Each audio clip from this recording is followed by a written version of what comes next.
Hello everyone, study focus with Ajit में आपका स्वागत है।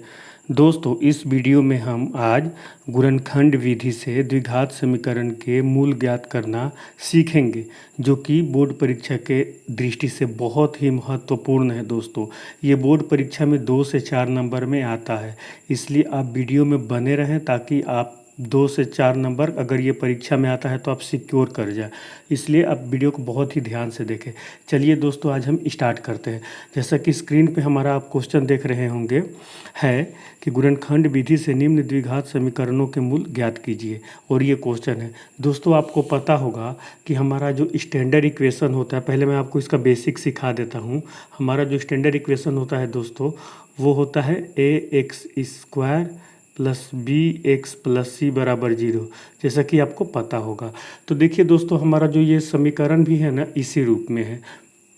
अब हमें इसको गुणनखंड विधि से करना है, तो सबसे पहले हमें क्या सीखना है, इसमें कैसे हम करेंगे। तो आप देखिए, जो ये बीच वाला पद है ना, हमें बीच वाले पद के रूप में इस a और c से बनाना है। तो हम क्या करेंगे, हमारे पास एक ये है a और दूसरा है c, ठीक है। हमें a और c का गुणनखंड करना है। जो भी गुणनखंड आता है उसको प्लस करके या माइनस करके हमें ये जो b है bx वाला, इसको b के रूप में बदल देना है, जिससे हम इसको गुणनखंड कर पाएंगे। तो चलिए दोस्तों, देखते हैं कैसे।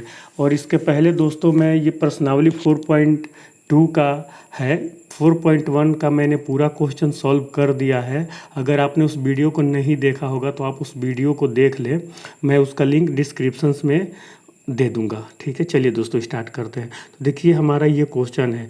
तो आप जैसे कि देख पा रहे होंगे, यहाँ पे a जो है वो 1 है, c जो यहाँ पे है वो 10 है। तो हमें क्या करना है, 1 और 10 को 3 के रूप में बदलना है। तो अब सबसे पहले क्या कीजिए, ये रफ वर्क है लेकिन आपको सिखाने के लिए मैं यहाँ पे कर रहा हूँ। ये 1 इंटू 10 है, ठीक है दोस्तों।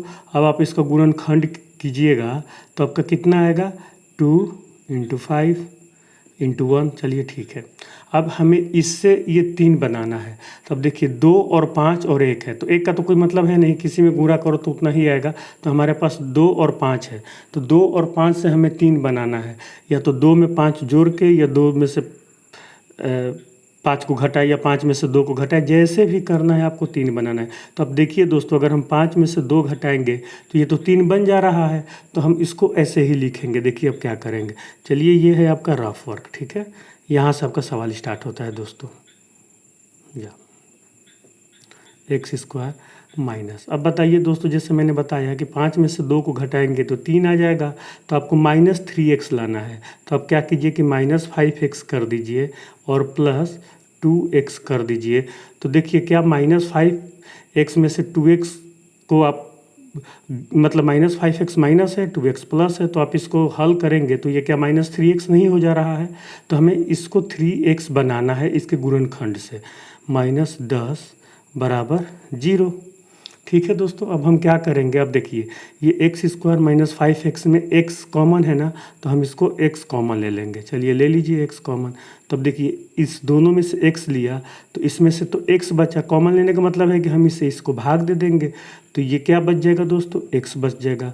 और ये क्या बच जाएगा दोस्तों, ये -5 बच जाएगा, ठीक है, क्योंकि x कट जाएगा। अब देखिए, ये 2x है और ये -10 है, इसमें 2 कॉमन है तो हम 2 कॉमन ले लेंगे। x माइनस 5 बराबर 0। और देखना दोस्तों, हमें ब्रैकेट में ना एक जैसा बनाना है। क्यों, ताकि हम ब्रैकेट वाले को कॉमन ले लें। अब देखो, x माइनस 5 इसमें भी है, x माइनस 5 इसमें भी है। तो हम x माइनस 5 को अगर कॉमन ले लेंगे तो इससे इसमें भाग दे देंगे तो ये तो कट जाएगा। तो हमारा क्या बचा दोस्तों, x बचा। इसमें क्या बचा, इससे ये कट गया तो इसमें +2 बचा बराबर 0। अब देखो दोस्तों, इस ये और ये 0 के बराबर है गुणनखंड, तो या तो ये 0 होगा या ये 0 होगा। तो आप इसको लिखिए, या तो x minus 5 is equal to 0। अगर ये 0 है दोस्तों, तो आप इस समीकरण को हल कीजिए तो x बराबर क्या हो जाएगा, 5। क्यों, क्योंकि ये इधर लेफ्ट हैंड साइड में माइनस है, RHS में जाएगा तो ये प्लस हो जाएगा। तो x बराबर 5, या तो ये बराबर 0 होगा, या आपको लिखना है ये, या x + 2 बराबर 0, x प्लस 2 बराबर 0। अगर x प्लस 2 है दोस्तों 0 तो x बराबर -2 हो जाएगा। ये +2 उधर जाएगा दूसरे साइड में बराबर का, तो ये -2 हो जाएगा। तो देखिए दोस्तों, यही आपका मूल है। ये जो 5 और 2 आया है, इसी को आपको बस लिख देना है आंसर में। देखिए सवाल क्या पूछ रहा है दोस्तों। सवाल यही ना पूछ रहा है, गुणनखंड विधि से निम्न द्विघात समीकरण के मूल ज्ञात कीजिए।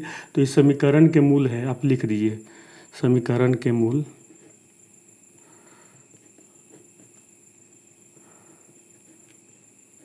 क्या है दोस्तों, 5 और -2। आप किसी को भी पहले बाद में लिख सकते हैं, इससे कोई फर्क नहीं पड़ेगा। समीकरण के मूल बराबर 5, -2। दोस्तों ये आपका आंसर हो गया, ठीक है। होप दोस्तों ये आपको समझ में आया होगा। अगर कोई भी डाउट है दोस्त तो आप मुझसे कमेंट में पूछिए। और अगर दोस्तों ये वीडियो आपको अच्छा लगे तो आप इसे लाइक कीजिए, और अभी तक आपने चैनल को सब्सक्राइब नहीं किया है दोस्त तो चैनल को सब्सक्राइब भी कीजिए, ताकि आपको ऐसे ही अमेजिंग वीडियो मिलता रहे। चलिए हम दूसरा करते हैं। आप इसको जैसे क्वेश्चन में देख पा रहे होंगे दोस्तों, इसमें 2 और 6 है। देखिए अब 2 का गुणनखंड कीजिएगा तो 2 × 1 आ जाएगा, और 6 का करेंगे तो 2 × 3 आ जाएगा, ठीक है। अब इसके मदद से हमें क्या करना है दोस्तों, x बनाना है, मतलब 1 बनाना है।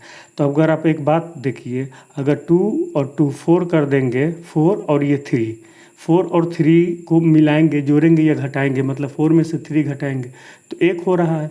लेकिन 3 दूनी 6 और 2, 6 और 2 को अगर जोड़ेंगे या घटाएंगे तो 1 नहीं बन पा रहा है। क्यों? क्योंकि 6 में अगर 2 जोड़ेंगे तो ये 8 हो जाएगा, 6 में से 2 घटाएंगे तो ये 4 हो जाएगा। तो आपको ऐसे ही गुणनखंड करना है, और ये जो बीच वाला पद है उसको आपको लाना है, चाहे कैसे भी। देखिए तो हमने क्या कर दिया, 2 का गुणनखंड 2 × 1 हो गया, 6 का गुणनखंड 2 × 3 हो गया। अब हम क्या करेंगे, 2 × 2 4 हो गया, और ये 3 × 1 3 हो गया। तो 4 और 3 से एक बन पा रहा है। तो आप इसको ऐसे ही लिखिए, या 2x² + 4x - 3x, इसको आप ऐसे कर दीजिए, -6 बराबर 0। हम इधर करते हैं दोस्तों, ठीक है। ये 6 के बराबर बाद 0 है। या अब देखिए इसमें 2x² है, ये 4x है, तो 2x कॉमन हो जा रहा है ना, तो हम 2x कॉमन ले लिया। अब इससे आप इसमें भाग देंगे दोस्तों तो x बचेगा ना, तो x हो जाएगा, x प्लस 2x से 4x में भाग देंगे तो ये तो x से x कट जाएगा, 2 से 4 2 बार में जाएगा, तो x + 2।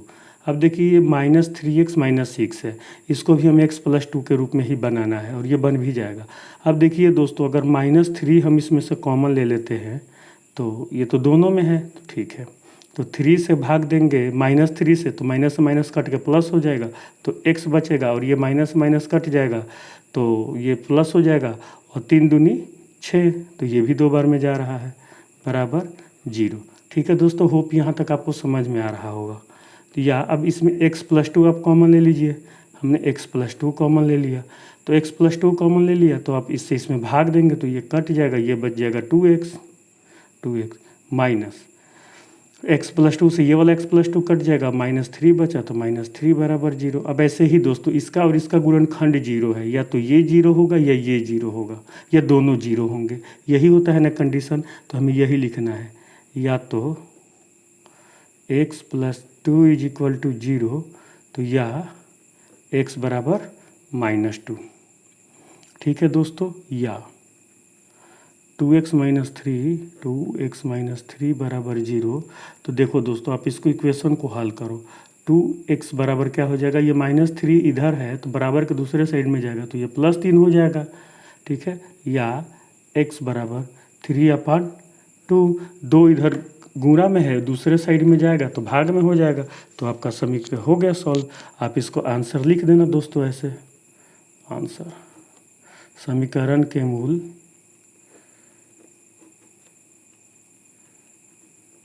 देखो, समीकरण के मूल या तो x का मान ये आया है या ये आया है, तो आप इसको लिख दो। समीकरण के मूल -2 और 3/2। ठीक है दोस्तों, तो ये रहा आपका आंसर। होप दोस्तों ये समझ में आ रहा होगा।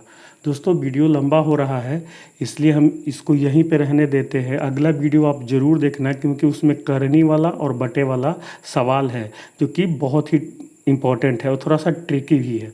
तो होप दोस्तों ये आपको समझ में आया होगा। कोई भी डाउट आप मुझसे कमेंट में पूछिए। अगर ये वीडियो आपको अच्छा लगे तो आप वीडियो को लाइक करें। अभी तक आपने चैनल को सब्सक्राइब नहीं किया है दोस्तों तो चैनल को सब्सक्राइब करें तथा दोस्तों के साथ शेयर करना नहीं भूलें।